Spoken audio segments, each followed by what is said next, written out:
여러분 안녕하십니까? 정치와이드 이상훈입니다. 주요 7개국 G7 정상회의가 오늘부터 사흘간 일본에서 열립니다. 윤석열 대통령도 초청을 받았죠. 그런데 말이죠.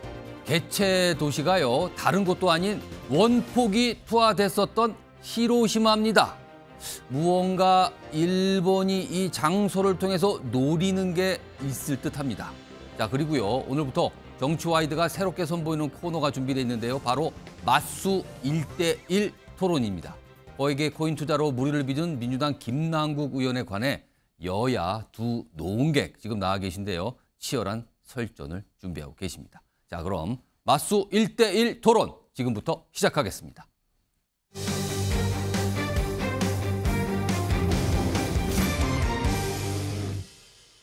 자, 오늘 토론은요. 두 분 나오셨는데요. 우선 이 빨간색 바탕에 이름이 쓰여진 정미경 전 국민의힘 최고위원 우선 나와 계시고요. 네, 안녕하세요. 그리고 맞은편에는요. 파란색 바탕이죠. 양문석 전 방통위 상임위원 나와 계십니다. 안녕하세요. 두 분 인사 좀 하시죠. 네, 안녕하세요. 안녕하세요. 예, 지금 뭔가 좀 벼르고 계신데요. 일단 토론에 앞서서요. 예. 제가 간단한 규칙, 토론이니까 규칙이 필요하거든요. 일단 발언을 한번 하실 때는 2분 이내로. 그리고요, 2분이 가까이 돼서 한 10초 정도 남으면요, 초심 소리가 나올 겁니다. 그럼 정리하셔야 되고요. 그리고요, 특별히 상대가 뭔가 발언을 하는데 내가 도저히 이거는 그냥 둘 수 없다. 내가 바로 반박하고 싶다. 이럴 때는요, 찬스 기회를 2번씩 드릴 거예요. 2번씩만 딱. 그러니까 아껴 쓰셔야 됩니다. 그래서 빨간색으로 된 여기 손바닥 표시, 여기 파란색으로 된 뭔가 이렇게 지침하는 표시가 있는데 그걸 딱 드시면 상대방은요, 발언을 그 자리에서 멈추셔야 됩니다. 상대방한테 기회를 드리는 거예요. 공평하게 2번 드리겠습니다. 자, 오늘 다룰 쟁점은 3가지인데요. 일단 화면으로 좀 쟁점 소개해드리죠. 자, 이제 김남국 의원과 관련된 내용인데 보시면 최근에 여론조사가 하나 있었거든요. 김남국 의원이 사퇴를 해야 되냐? 아니다. 당직 정도 탈당한 거로 충분하다. 뭐 이런 내용인데 요게 주제가 있고 나머지 2개 역시 이 코인 투자와 관련된 내용들로 좀 준비되어 있는데 우선 첫 번째 쟁점부터 좀 토론 좀 해보겠습니다. 앞서서요, 제가 요 앞에 판넬 하나 꽂아드렸거든요. 요거 좀 카메라로 좀 잡아보죠. 여기 보면 최근에 나온 여론조사인데요. 의원직 사퇴해야 된다가 57.9, 그러니까 거의 60% 가까이 됐고요. 지금 탈당을 이미 했는데 이것으로 충분하다가 31.5니까 2배까지는 아니지만 지금 의원직을 던져야 된다는 여론이 굉장히 높게 나오거든요. 자, 이 얘기부터 좀 해보겠는데요. 우선 정미경 전 최고위원께 발언께 먼저 드릴게요. 이쯤 되면 여론 따라서 사퇴해야 되는 게 맞습니까? 아니면 좀 지켜봐야 됩니까? 이 여론 어떻게 읽고 계십니까? 아니, 상식적으로 생각하면 사퇴해야 되는 게 맞는 거죠. 어. 왜냐하면 첫 번째는 그 국회의원은 국민을 배반하는 순간 사퇴해야 돼요. 근데 보세요. 상임위 중에, 법사위 중에 지금 그 코인 거래 했다는 의혹이 지금 다 나오고 있잖아요. 근데 더 심각한 것은 뭐냐면 이태원 당시 그 사고 현안 질의 시간에 했다라는 지금 의혹이 나오고 있어요. 그다음에 다 아시지만 그 이모 발언, 한동훈 법무부 장관 이제 청문회 때도 그게 나왔잖아요. 그럼 이 정도 되면 저는 국민을 배반하고 배신하는 행위라고 보기 때문에 일단 사퇴하는 게 맞아요. 더 나가서 이제 이걸 들여다보면 핵심은 FIU가 고발한 행위예요. 자금 세탁이 아닌가. FIU라는 거는 금융정보분석원인데 그분들은 밥 먹고 하는 일이 자금 세탁만 들여다보는 사람들이에요. 그러니까 일단 그걸 검찰에 고발했다는 거는 뭐가 있으니까 의심이 되니까 한 거거든요. 그래서 지금 뭐냐. 아니 전 재산을 몰빵해서 코인에 투자한다는 게 있을 수가 있겠습니까? 상식적으로. 그러니까 저 내부 정보 받아서 하는 거 아닌가? 그다음에 두 번째는 저 공짜로 받아서 한 거 아닌가? 이런 의심이 들 수밖에 없잖아요. 그리고 조금 더 나가면 게임 머니예요, 이게. 게임 머니를 그 게임 바깥에서 현금처럼 사용할 수 있게 해달라는 그 업자들의 입법 로비와도 연관이 된 것이 아닌지. 그러면 이제 뇌물죄까지 되는 거죠. 그렇게 가면. 그래서 제가 볼 때는 이제 그 영장이 발부가 됐으니까 검찰에서 지속적으로 수사를 할 수밖에 없고요. 국민들이 다 지켜보고 계시잖아요. 그러니까 이건 당연히 이 정도 되면 죄송합니다. 그리고 빨리 사퇴하는 게 맞죠. 자, 이번에는 양무석 전 위원 곰곰이 들으셨는데 말씀하시죠. 예, 지금 정미경 전 최고 이야기하셨던 게 딱 3가지예요. 공짜로 받은 것 아닌가라는 표현을 썼고요. 내부 정보 받은 것 아닌가라는 표현을 썼고요. 로비를 받은 것 아닌가라고 하는 표현을 썼어요. 어떤 사실도 없죠. 의혹이죠. 의혹만 가지고 사퇴하라라고 하는 게 맞냐라는 예. 부분에서 그러면요. 지금 57%의 의원직 사퇴를 해야 된다는 여론조사가 있으면 윤석열 대통령 벌써 사퇴해야 돼요. 국정 운영 60% 이상의 예. 부정적 평가가 나오면 대통령 사퇴해야죠. 잠깐 지금 아까 규칙 지었죠? 지금 바로 반론할 수 있는 기회를 쓰셨어요. 예, 말씀하세요. 아니 양미경 지금 전 논지하고는 아무 상관이 없어요. 지금 김남국 의원이 예. 국민을 배신한 행위에 대해서 지금 코인 투기에 대해서 얘기하고 있는데 예. 갑자기 지금 여론조사 이거 가지고 윤석열 대통령 공격하는 게 이게 도대체 앞뒤가 맞는 거예요? 우리 양문석 상임위원님. 네, 수준을 좀 지켜주시기 예, 바로 좀 제지해서 말씀하셨어요. 말씀하세요. 이제 토론을 하면 논거를 빌드업 하잖아요. 빌드업하는 과정에 있어서 그 중간에 자르고 들어오면 상당히 뭐 아무튼 뭐 권리가 아니, 있으니까 이거 권리가 썼습니다, 있으니까 지금. 그러니까 예, 자르고 예. 들어오면 오히려 나중에 저한테 반박하는 기회만 없어질 거예요. 안타까워서 그래요. 예, 말씀하세요. 일단 그래 여론조사 이야기를 물어봤으니까 예. 지금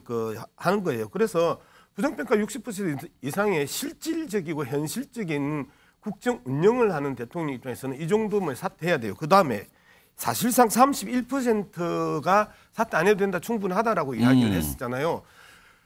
언론이 예. 보름째 예. 김남국을 이렇게 두들겨 패는데도 불구하고 30% 이상의 예. 지지를 가지고 있다라는 것들도 언론이 심각하게 한번 생각을 해봐야 돼요. 내일이 G7 정상회담입니다. 예. G7 정상회담을 물리치고 김남국 의제를 가지고 우리 지금 방송하고 있잖아요. 그런데 이러한게도 계속해서 김남국을 두들겨 패는 과정에 있어서도 아직까지 30% 이상의 지지율을 가지고 있다라는 것들을 고민해봐야 되거든요. 즉 문제는 그거예요. 지금 정미경 최고가 이야기했던 어떤 사실도 밝혀진 부분이 없습니다.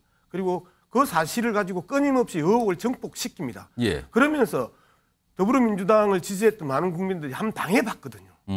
조국을 칠 때 수백 개의 혐의점을 수없이 때리면서 결국은 태산 명동 서일필 그렇게 태산을 흔들듯이 소리를 쳤던데 고작 나온 거는 지새끼 한 마리 찌리릭 나왔던 이러한 행태들을 보면서 한국의 언론에 대한 그 고민들을 우리 지지자들이 하고 있는 거다 그렇게 생각하고 31.5% 이 정도도 상당히 높다. 이걸 지금 얘기하셨는데 그건 어떻게 보세요? 그거는 이제 문재인 정권 5년 동안 예. 이 국민 분열을 완전히 확고하게 고착화시켜 놓은 예. 저는 그 민주당의 책임이죠. 그래서 이제 내용하고는 상관없이 예. 무조건 민주당 지지하시는 분은 그냥 내용하고는 상관없이 지지하는 거예요. 예. 제가 볼 때는 그 퍼센테이지가 아닌가. 그렇게 보면은요. 원래 예. 지금 나와 있는 민주당 물론 여론조사가 다 각기 틀리지만 그 민주당 지지자가 전체로 전부 다 확고하게 이걸 지지하는 것 같지는 않아요. 그러니까 내부에서도 일부는 지금 떨어져 나와서 사퇴해야 된다. 예. 이렇게 지금 나와 있는 퍼센테이지로 보이고요. 예를 들어서 늘 그 편만 드시는 박지원 예. 전 의원도 도둑이라고 그랬어요. 김남국 의원에 대해서. 출세도 하고 돈도 벌고. 오죽하면 도둑이라는 표현을 쓰셨겠어요. 예. 그래서 제가 볼 때는 그 민주당 내에서도 상식적인 분들은 어쩔 수 없이 이거는 자진 사퇴해야 된다. 지금 이렇게 요 얘기하고 주제와 관련 계십니다. 제가 공통으로 질문 드릴게요. 이걸까지 토론을 해보세요. 뭐냐면 지금 사실 사퇴 여론이 압도적으로 높게 나왔잖아요. 여론조사 결과를 거의 60%인데 뭐 2배는 아니지만 상당히 높은데 자 그런데 이런 강에서 이른바 이제 민주당의 강성 뭐 또는 열성 지지층이 뭐 개따 이런 표현이 나오죠. 그분들은 사실 김남국 의원 지키기에 들어갔거든요. 그렇다면 그분들은 여론과 지금 동떨어진 생각을 하고 있는 건가? 이건 어떻게 좀 판단해야 됩니까? 자 그러니까 이제 그 더불어민주당이 그동안 국힘당에서 쏘가왔던 거짓말들의 언론의 일방적인 공세 이러한 부분에 대한 그 시각을 가지고 있는 거예요. 이 정도 되면 김남국에 대한 그 지지율은요. 한 2%나 3% 나와야 돼요. 오히려 기성 언론들이 탄핵을 당하고 있는 과정이다. 나는 그렇게 생각을 하는 건데 자 여기에 있어서 우리가 정확하게 짚어봐야 되는 게 얼마만큼 균형성과 형평성과 공정성이 상실됐느냐 하면 최근 사건이에요. 조수진 사건이요. 조수진 사건이 뭐예요? 자신의 의원실에 있는 인턴을 강제로 불법 해고를 시켰고 서울 진호위 중앙진호위에서 예. 불법 해고라고 이야기를 하고 그리고 조수진 의원이 사직서를 대필했다라는 이 사건은 말 그대로 현행법 위반이거든요. 예. 그리고 조수진 의원과 같은 경우 대표적으로 재산 공개 과정에 있어서 5억 의도적으로 누락해가지고 또 유죄 판결 받았잖아요. 이런 부분하고 김남국 사건을 비교를 해봤을 때 어느 게 더 클까요? 자, 이런 부분에 대해서 아무도 여기에 대해서 지적을 하지 않는 상황이 지금 상황이고 오로지 김남국만 그러면은 상대적으로 보도량도 적고 조명이 덜 되는 이유는 뭐라고 보세요? 자, 그러니까요. 그러면 이유가 뭘까요? 예. 지금 한국의 언론이 계속해서 기울어진 운동장이라고 이야기를 하고 결국 여기에 이재명을 갖다 댄단 말이에요. 그러면서 마지막 할 것은 이재명을 겨냥하고 있고 그 사이에 있는 김남국을 두들겨 패면서 자, 어떤 근거도 없는 대선 자금과 관련된 이야기를 지금 하고 있는 거잖아요. 자, 하태경 의원을 이야기하고 그러고 계속해서 국민의힘 지도부도 그런 이야기를 하는데 도대체 무슨 근거로? 딱 근거 하나 있었어요. 대선 과정에 있어서 수행 팀장 했던 김남국. 이걸 가지고 이재명의 대선 자금을 연결시키면서 다시 더 큰 판을 지금 만들어가고 있는 이 행태에 대해서 우리가 분노하고 있고 그들을 정확하게 깨고 있는 게 소위 말하는 민주당 지지자들이라는 거죠. 알겠습니다. 이거요. 지금 이 정미경 전 최고위원께 바로 이렇게 드릴 텐데 지금 이게 쟁점이 지금 3가지 정도 예고가 돼 있거든요. 두 번째 쟁점과 이 주제가 아무래도 관련이 돼 있어요. 네. 두 번째 쟁점 화면으로 좀 확인해 보겠습니다. 지금 자막으로 나오고 있죠? 코인 투자. 지금 이 코인 투자 논란의 본질이 무엇이냐는 거죠. 이거를 한쪽에서는 너무나 많은 의혹 덩어리가 있어서 이거는 어쩔 수가 없는 거다. 다른 쪽에서는 마녀 사냥이다. 이렇게 보거든요. 지금 이 양 전 의원께서 말씀하시는 건 약간 마녀 사냥 쪽으로 말씀하신 것 같거든요. 자, 이번에는요. 정미경 전 최고위원. 우리 국민들 수준을 너무 낮추어 보시면 안 돼요. 이제 국민들께서 굉장히 수준이 높으신 게 사실은 모든 언론이 지금 방송을 계속 하고 있잖아요. 예. 그래서 이제 국민들이 많이 지득하고 이제 판단하시는 거거든요. 그러면 이 정도 여론조사에 나왔다는 거는 어느 정도 의혹이 있고 문제가 있다라는 거에 손을 들어주시는 거죠. 사실은 2030이 가장 예민하게 받아들이는 지점이 2가지라고 저는 봐요. 하나는 입시 문제입니다. 학벌. 예. 그다음에 두 번째 돈이겠죠. 예. 그럼 이 경우에 공정과 상식. 이거는 2030은 사실은 어떻게 보면 당하고도 상관없이 오로지 공정입니다. 그 아이들한테는. 근데 보세요. 김남국 의원이 코인을 했는데 온 재산을 몰빵을 해요. 이건 주식 투자하고는 또 다른 거예요. 코인이라는 거는. 그러면 거의 투기성이에요. 더군다나 지금 김남국 의원이 샀다는 그거는 저는 제대로 알지도 못하는 이름도 제대로 모르겠는데 예. 그게 보니까 게임머니라니까요. 굉장히 위험한 거죠, 사실은. 게임머니를 갖다가 돈처럼 사용하게 해달라. 근데 그런 거를 막 사고 팔았어요. 이걸 잡코인이라고 하는 건데 그러면 이 경우에 2030이 그 상실감을 생각해 보세요. 대부분 다 손해를 보거든요. 마지막에는. 근데 그 전 재산을 다 몰빵을 한다니까요. 그래서 돈을 어마어마하게 벌었어요. 예. 그러면 이게 그냥 마녀 사냥이에요. 지금 나와 있는 거. 그러면 저는 김남국 씨는 어디 지금 다니지 말고 기자회견 해야 돼요. 기자들 다 모아놓고 자기가 돈을 어디서 만들어서 어떻게 해서 여기에 들어갔고 이 돈은 어떻게 해서 옮겼고 그래서 나는 현금을 얼마만큼 뺐고 나는 돈을 최대한 얼마 벌었고 얼마 잃었고 이렇게 하려고 다 얘기를 해줘야 되잖아요. 근데 입장문만 내고 회견은 없었어요. 그렇죠. 제 얘기는 뭐냐면 그렇게 떳떳하다면 기자들 앞에서 모든 기자들의 질문을 다 받고 그걸 대답하는 거를 1시간이든 2시간이든 3시간이든 해야지요. 왜 그거 안 합니까? 띡하니 입장문만 얘기하고 그다음에 민주당에서 진상조사 하겠다고 하는데 탈당해가지고 그거 무력화시키고 그다음에 이제는 또 뭐 합니까? 아니 팔라고 민주당에서 그랬잖아요. 매각하라고. 매각도 안 해요. 그러면 이재명 대표에 대해서 우리가 지금 대표라며요. 근데 그게 김남국 의원이 이재명 대표하고 상의하지 않고 탈당할 수 있겠습니까? 그거를 찝어서 말씀드리는 거예요. 지금 약간 쟁점이 약간 이제 말씀하셨는데 김남국 의원은 사실은 이제 탈당 전에도 입장을 냈는데 기자회견은 안 했어요, 한 번도. 자, 뭐 기자회견에 대한 그 신뢰가 없기 때문에 안 했을 수 있고요. 그다음에 나는 기본적으로 기자회견 해야 된다고 하면 김남국 의원이 안 할 이유가 없어요. 그 부분에 대해서는. 근데 입장문만 내고 기자회견을 없었어요. 기자회견은 안 하고 그 인터뷰를 했었잖아요. 두 차례. 아니 그거 인터뷰하고 기자회견은 틀리잖아요. 제가 이야기하고 있잖아요. 그래서 그 부분에 대해서 좀 그 기자회견 문제는 쟁점이 아니다라는 부분이고요. 지금 말씀하셨던 전재산 몰빵, 예. 그다음에 어마어마한 이익을 봤다라고 이야기를 하는데 전재산 몰빵에 대해서 동의하기 어렵고요. 그다음에 어마어마한 내 어마어마한이 어느 규모인지 모르겠고 제가 오히려 역으로 물어볼게요. 코인 거래를 한 게 잘못입니까? 코인 거래를 해서 돈을 딴 게 잘못입니까? 어느 게 잘못이에요? 말씀하세요. 코인 거래를 일반적으로 하면 FIU가 고발 안 아니, 해요. 그러니까 잘못은 잠깐만요. 뭐냐면 자. FIU에 적발된 그 의심되는 거래. 그게 문제인 거죠. 자, 그래서요. 네. 그래서 그 의심된 거래를 가지고 검찰이 영장 청구를 했죠. 그리고 나서 2차례 영장 청구를 했죠. 그리고 2차례 다 기각을 당했죠. 이 부분에 대해서 어떻게 설명할지 잘 모르겠고요. 말씀하셨던 것처럼 주식 거래를 제가 지금 이야기하고 있잖아요. 예, 잠깐만요. 주식 발언 기회 쓰세요. 거래를 하든 코인 거래를 하든 이런 주식 거래와 코인 거래는 국가가 합법적으로 열어준 이 투자 게임입니다. 그러면 주식 거래하고 코인 거래하고 뭐가 다르죠?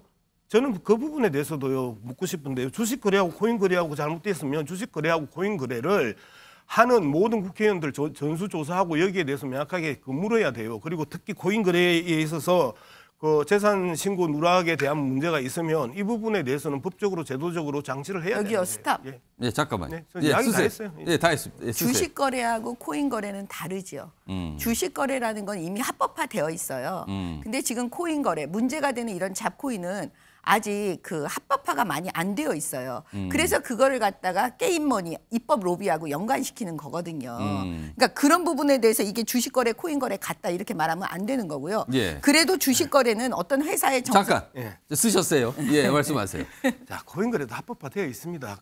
자꾸 그렇게 다른 이야기를 하고 사실을 왜곡하면 안 되죠. 코인 거래가 합법화 안 돼 있었으면 코인 발행업체나 그러면 코인 거래소들 다 불법으로 다 쇠고랑 차야죠. 합법화되어 있습니다. 그리고 지금 말씀하시는 부분들은 그 코인의 용도를 어떻게 사용할 것인가에 대한 영역에 있어서 게임의 용도에만 사용할 것이냐, 안 그러면 다른 영역까지도 환해서 환금해서 사용할 것이냐, 예. 이 부분입니다. 알겠습니다. 사실과 다른 이야기를 나머지 하시니까. 말씀하세요. 나머지 바로 말씀하세요. 지금 저렇게 우기시면 안 뭐가 되는 게 뭐를 우겼는데 지금 우긴 거 우리가 말씀해 보이는 주세요. 게 뭐냐면요. 잠깐만요. 한 번만 더 해주세요. 2분 남아서. 아니요. 잠깐. 한 번만을 왜 제가 그래요? 우긴 건 뭐예요? 잠깐만요. 한 번 더 지금 쓰셨어요. 잠깐만요. 우긴 건 뭐예요? 제가 예, 우긴 제가 게. 말씀드릴게요. 잠깐만요. 예. 그러면은 코인 거래를 말씀해 주세요. 지금 예. 코인 거래를 하는 부분은요. 예. 정상적이고 상식적이라는 게 바탕에 깔려 있는 거예요. 누가 코인 거래를 할 때 그렇게 내부 정보 같은 거 얻어가지고 그렇게 하라고 누가 그래요. 그다음에 의심되는 거래 FIU에 걸리지 않으면 우리도 이러지 않아요. 근데 지금 자금 세탁이 의심되는 FIU에 걸리니까 지금 문제가 되는 거잖아요. 알겠습니다. 예. 알겠습니다. 자, 예, 말씀하세요. 이게 계속해서 거짓말이에요. 지금 뭐가 방송을 하면서 거짓말이에요? 내부 정보를 얻어가지고 거래했다고 이야기했죠. 내부 정보를 얻어가지고 거래했던 증거가 있어요?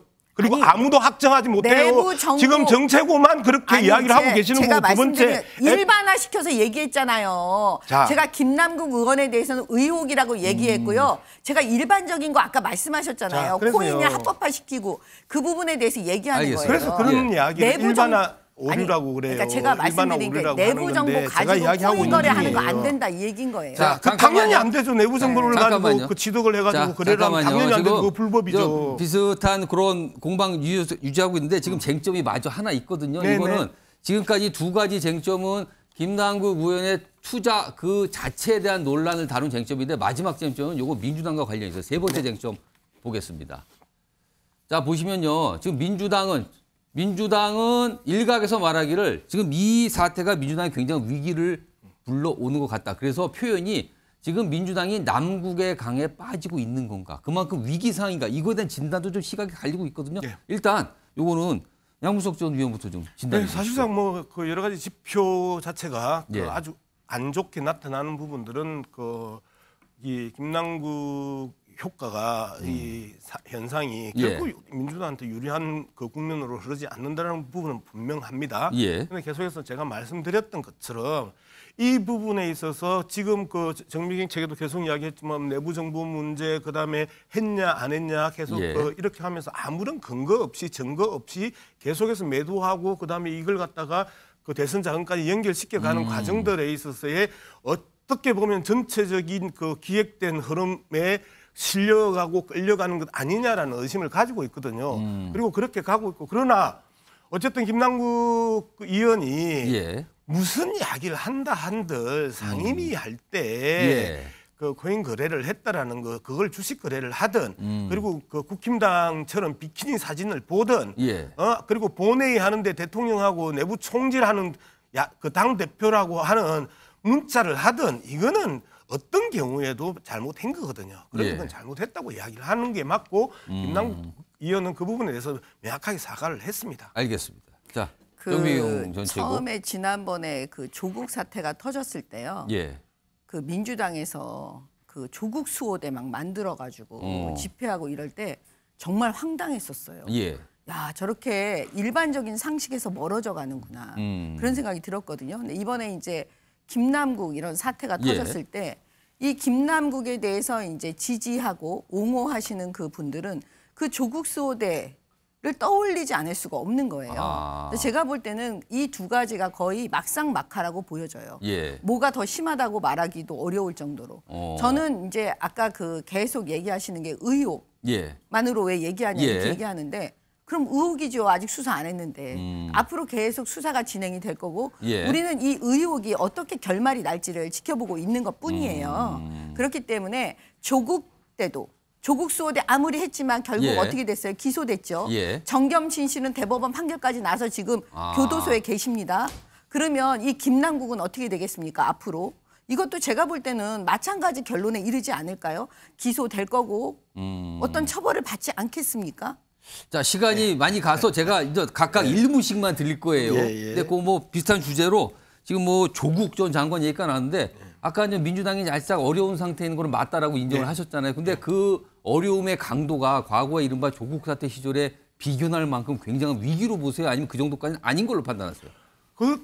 그 부분이 상당히 중요한 이야기가 아니에요. 왜 그러냐면 이렇게 일방적으로 예. 의혹만 제기하고 그 의혹을 전제로 해가지고 또 다른 의혹으로 그 살펴 가지고 가고 그리고 이걸 갖다가 옹호라고 지금 그 정책고 이야기하는데 예, 옹호한다. 계속해서 일방적 제가 옹호다. 이 부분에 예. 대해서 그 팩트 체크를 했었어요. 그렇게 이야기를 하시면서 계속해서 전제를 갖다가 만약에 그러면서 갑자기 점쟁이가 되잖아요. 결국 또 뭐 그 구속될 것이다 이런 식으로 하면서 점을 치는 그 평론을 하고 계시는데 예. 그런 점 칠 필요 없어요. 현재까지 나온 사실을 가지고 예. 제 지역만큼만 비판하세요. 알겠습니다. 아니 자, 그러니까 제가 1분 드릴게요. 아니. 그러니까 점치지 말라고 지금 아니 말씀하신 그래서 거예요. 제가 지금요? 말씀드리는데 단정적으로 말하지 말래요. 지금 그렇게 얘기하는 거잖아요. 그렇죠. 무슨 일 단정적으로 말하지 말래매요. 내부 정보 그러면- 이용했어요? 안 아니 했어요? 그러면 그러니까 의혹을 제기할 수밖에 없는 거잖아요. 네. 단정적으로 말을 안 하려면 무슨 근거로 의혹을 제거를 하냐고요? 보세요. 저렇게 나오잖아요. 무슨 잠깐만요. 근거가 있냐고요? 예, 예. 우리는 단정적으로 말하지 않아요. 예. 의혹을 제기할 뿐이에요. 예. 아니 상식적에 맞지 않으면 상식적으로 의혹을 제기하잖아요. 누가 자기 전 재산을 투기에 예. 투기 그 코인 투기에다가 몰빵을 합니까? 알겠습니다. 그렇기 때문에 아 이거 내부 정보 있는 거 아니야? 이렇게 말하는 거죠. 아 이거 한 가지 공짜로 받은 거 말씀드릴게요. 아니야? 오늘 조선일보에서 이렇게 말하는 아니 제가 얘기할게요. 예, 잠깐만요. 제가 30초 마저 드릴게요. 그러니까 예. 말씀 마저 하세요. 이렇게 의심하는 예. 거 의혹 제기도 못해요? 왜 남의 말하는 걸 말도 못하게 만들어요? 알겠습니다. 저희는 의혹을 제기하는 거지 단정적으로 얘기하는 것이 아닙니다. 예, 말씀하세요. 예. 단정적으로 이야기하지 않는데 어떻게 김남국이가 나중에 구속되고 된다는 이야기를 합니까? 아니, 제가 그게 이제 기본적으로 그게 검사로서 수사를 해본 경험으로 언제부터 말씀드리는 예, 예. 그 알겠습니다. 점쟁이로 그 직업을 바꾸는지 모르겠고요. 김남국은요. 저희 전문가입니다. 인신 욕심하지 전문가. 마세요. 2007년에 한국정권배 대학생 그 투자대회에서 5등을 했다고 이걸 가지고 예, 예. 공격을 하는 그 보수 언론이 있는데요. 그 정도로 그 주식이나 코인이나 여기에 대한 전문가입니다. 그렇기 때문에 김남국에 대한 부분들을 설명을 할 때 김남국이 이 영역에 있어서 투자 전문가라는 부분들을 전제를 하고 이야기하면 많이 또 알겠습니다. 달라질 것입니다. 예. 자, 오늘 맞수 1대1 토론 첫 순서 해봤는데 역시 뭐 두 분 뭐 치열하게 격돌을 하시네요. 한치 양보도 안 하시는 것 같아요. 보니까요. 오늘은 여기까지 하겠고요. 오늘 두 분 수고 많으셨습니다. 감사합니다. 고맙습니다. 네, 감사합니다. 고맙습니다.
one of the most complex environments in recent history, security environments.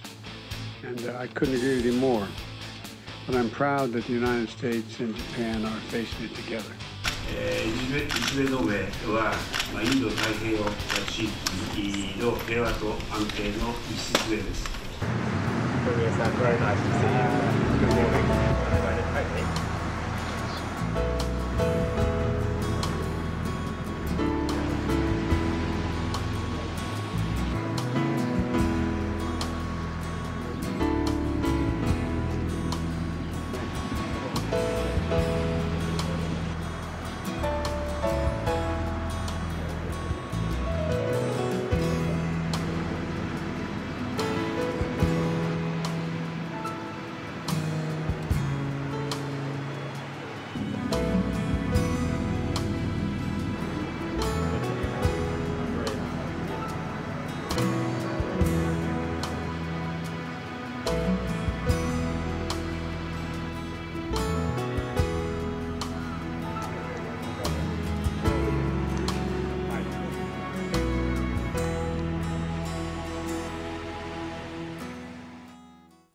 자, 토론 방금 끝났고요. 이제 본격적으로 주제, 정치와이드 주제 다뤄보겠습니다. 화면에 제목이 있습니다.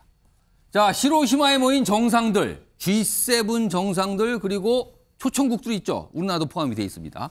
그리고 한미일 각각의 셈법이 분명 있을 겁니다. 이걸 하나씩 좀 짚어보겠습니다. 자, 그런데요. G7 정상회의는 오늘부터 사흘간, 오늘부터 시작이 됐어요. 그리고 오늘 일정 중에 하나 끝난 게 G7 정상들이요. 어느 장소를 방문합니다. 근데 그 장소는 일본이 당연히 선택한 곳이거든요. 그 모습 확인해 보겠습니다.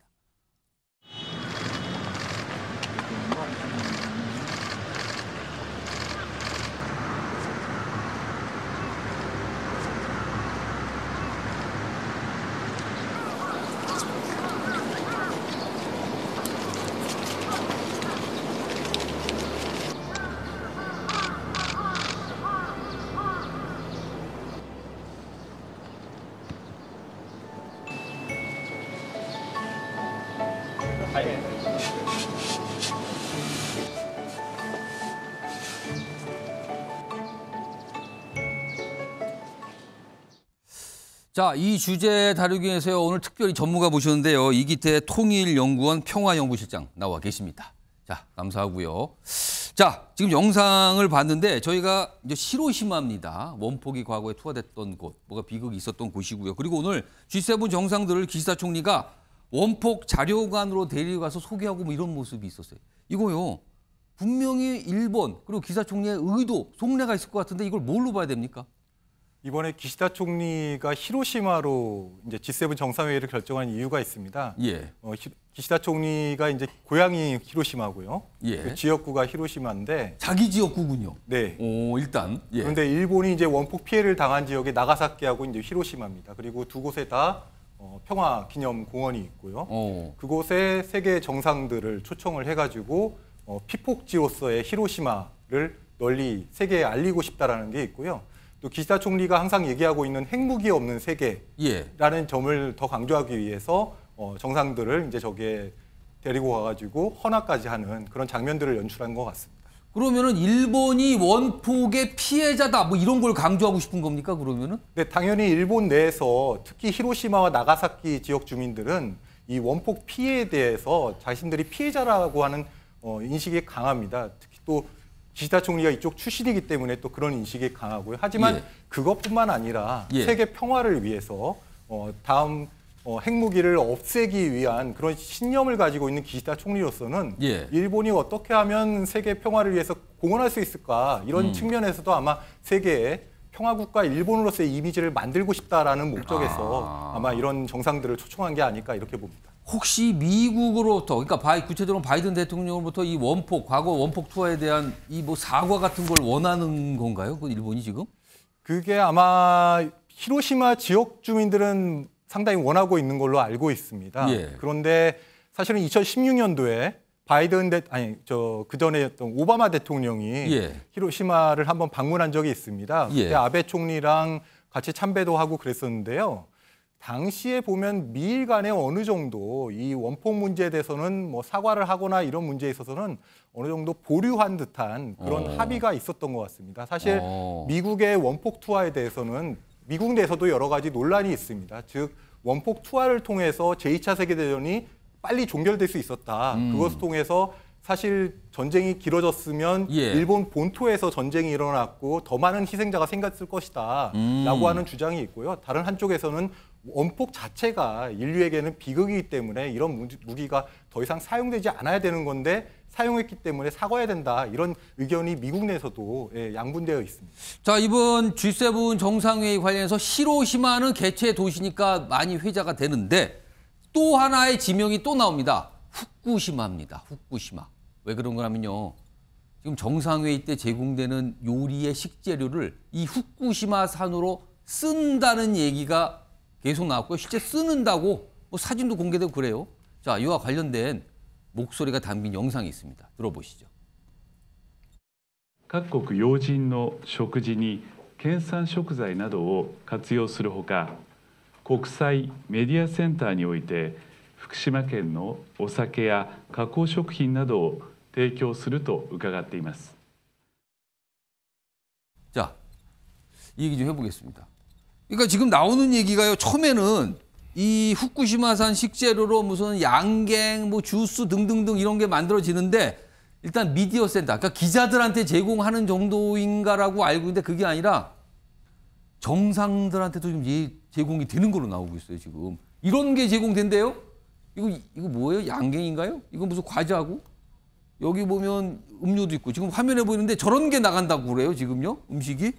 자, 이걸 어떻게 봐야 되는지 일단 장윤성 기자, 이걸 어떻게 이해해야 됩니까? 이거 사실은 2021년 올림픽 때도 도쿄올림픽 때도 약간 논란이 있었는데 똑같은 일이 또 벌어지나요, 그럼? 네. 기시다 총리의 목적은 너무나 분명한 것 같습니다. 후쿠시마 원전 사고 이후에 후쿠시마를 비롯한 그 주변 현들에서 나오는 농수산물에서 기준치 이상의 방사능이 검출됨으로 인해서 우리나라뿐만 아니라 무려 12개의 나라가 후쿠시마산 그리고 그 주변에 대해서 나오는 농수산물에 대해서 수입금지 조처를 하고 있는데요.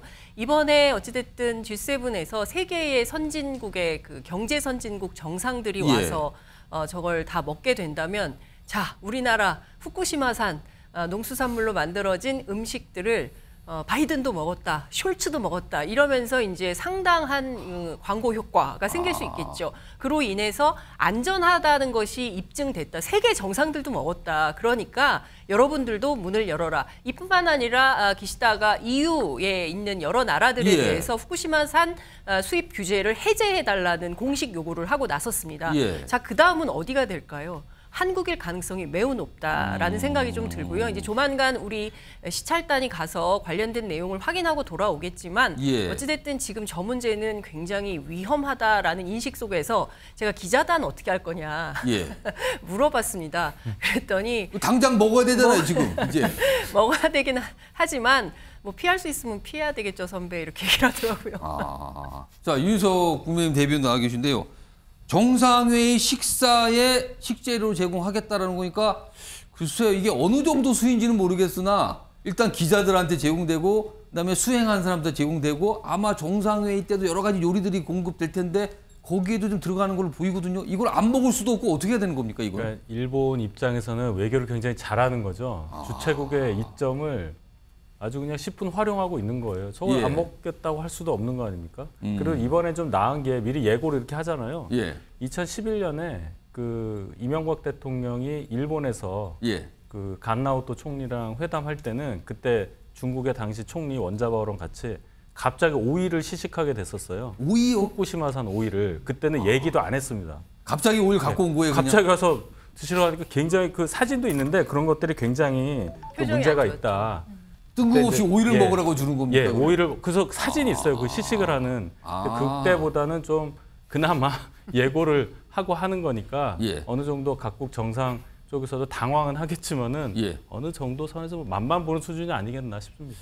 이기태 실장님, 이거를 어떻게 봐야 됩니까? 이거 사전에 조율이 되는 겁니까? 이거는 그냥 그 개최국에서 그냥 알아서 막 마음대로 정하는 겁니까? 이런 거는? 아무래도 의장국이기 때문에 일본에서 아마 주도적으로 결정한 것 같은데요. 저도 사실 2011년도에 유학 1년 남았을 때 후쿠시마 원전 사고가 있었거든요. 그래서 저도 남은 1년 동안에 사실은 후쿠시마산에서 가까운 그런 음식물을 끓였던 그런 기억이 있기 때문에 개인적으로는 좀 그런 게 있습니다. 그런데 사실 이 후쿠시마산 농산물이나 이런 것들이 과학적 기준치에 따라서 이제 얘기를 하고 있습니다. 그런데 이 기준치라는 게 이제 해석이 다른데요. 한쪽에서는 기준치 이하면 이제 괜찮다는 게 아마 일본 정부의 입장인 거고, 한쪽에서는 이 뭐 세슘이라든지 어떤 그 방사능이 어떻게든 몸에 안 좋기 때문에 이것이 들어간 자체가 이제 안 좋다는 쪽에서는 아마 비판의 목소리가 더 높은 것 같습니다. 예. 자, 일단 뭐 일본에 대한 생각, 일본 도대체 무슨 생각일까? 지금 여러 각도에서 좀 지켜봐서 뭐 식재료까지 나왔는데 이번에는요 이제 우리와 관련된 얘기 좀 해보겠습니다. 오늘 윤석열 대통령도 일본으로 향했고 지금 도착했습니다. 아마 일정을 좀 소화하고 있을 텐데 그 관련된 영상이 준비되어 있거든요. 먼저 확인해 보겠습니다.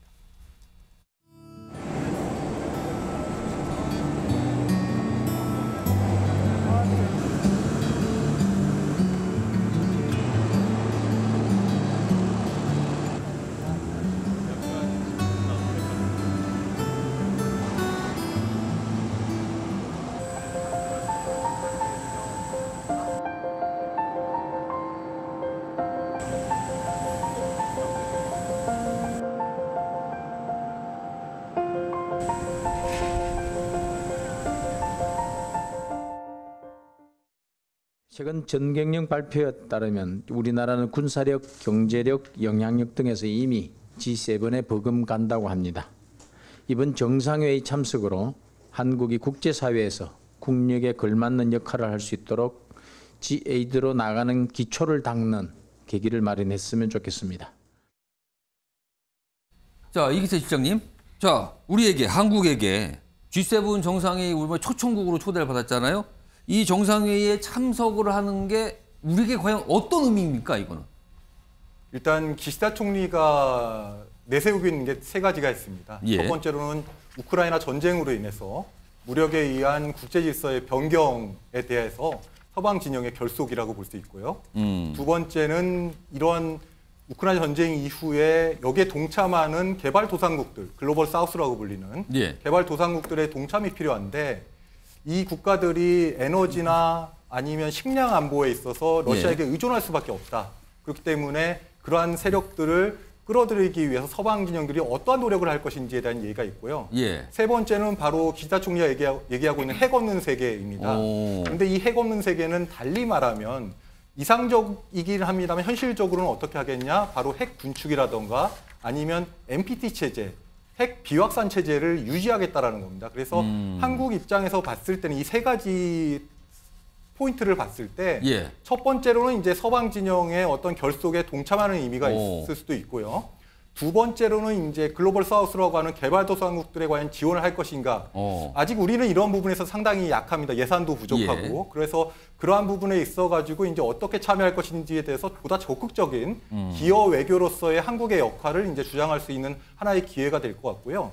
마지막으로 NPT 체제와 관련해서는 역시 우리는 북한 핵 미사일 문제가 있기 때문에 이런 NPT 체제의 유지라고 하는 측면에서 한미일 간의 대북 핵 대응에 대한 공조 논의가 있을 것 같습니다. 지금 말씀하신 동안 화면에 무슨 가방이 핵가방이라는 게 하나 지금 등장했잖아요. 그러니까 이게 미국 대통령의 핵가방, 무게가 20kg인 서류가방, 그리고 군사 보좌관이 늘 휴대, 그리고 대통령 근처에 항상 있어야 되고 이걸 꺼내서 뭐 하면 이건데 이거는 미국 대통령이 전 세계 어디든 갈 때 늘 같이 갖고 가는 겁니까, 이거는요? 네, 맞습니다. 아마 헐리우드 영화 보시면 아마 저런 장면들이 많이 나올 것 같은데요. 미국 대통령은 핵 유사라고 할 수 있는 핵 전쟁 가능성이 있을 때 즉시 대응할 수 있는 그런 태세가 이루어져 있어야 됩니다. 그렇기 때문에 뭐 히로시마 지역이기 때문에 뭐 비핵과 관련해서 저것을 가지고 가는 것에 대해서 여러 가지 관심이 있는 것 같은데요. 그것은 당연한 것이라고 보고 있고요. 언제든지 대응할 수 있는 그런 핵무기에 대한 정보 그리고 타겟 목표 이런 것들이 있고 혹시라도 유사 상황이 있을 때는 이제 먼저 대통령의 신분을 확인을 하고요. 그리고 대통령의 암호와 국방부의 암호를 맞춰서 이제 핵무기를 이제 발사할 수 있는 그런 최종적인 권한이 있는데 물론 그런 사태가 벌어지지 않아야 되겠습니다만 대통령은 어차피 거기에 대응해야 되는 입장이기 때문에 예. 네, 저는 비상시에 꼭 가지고 가게 되어 있습니다. 근데 생각보다요, 이게 무슨 가죽 가방이네요, 보니까. 그리고 이 뭐 버클도 있어요, 뭐 이렇게 단추처럼. 이게 무슨 스테인레스라든가 어떤 무슨 금속 물질로 된 단단한 가방이 아니라 가죽에다 뭐가 막 터질 듯이 집어넣은 것 같죠, 지금? 이런 게 핵가방이라 그러네요. 요게 오늘도 등장을 해서 좀 카메라에 포착이 됐습니다. 자, 이재 실장님께 마지막 질문 하나 드릴게요. 아까 방금 전에 이제 정치인의 발언이 있었거든요, 여당. G8, 그러니까 지금 G7이에요. 옛날에 사실 G7이 지금은 주요 7개국, 근데 또 과거에도 뭐 서방 선진 7개국 뭐 이랬거든요. 표현들이 여러 가지인데 지금은요 주요 7개국 쓰이는데 여기에 한 나라가 추가된 G8, 8개 국가. 여기에 우리나라가 들어갈 수 있는가? 들어가면 과연 어떤 득실이 있는가? 이게 또 관심사가 됐어요. 지금 그걸 얘기하시는 분들 꽤 있거든요. 일단 가능성 어떻습니까?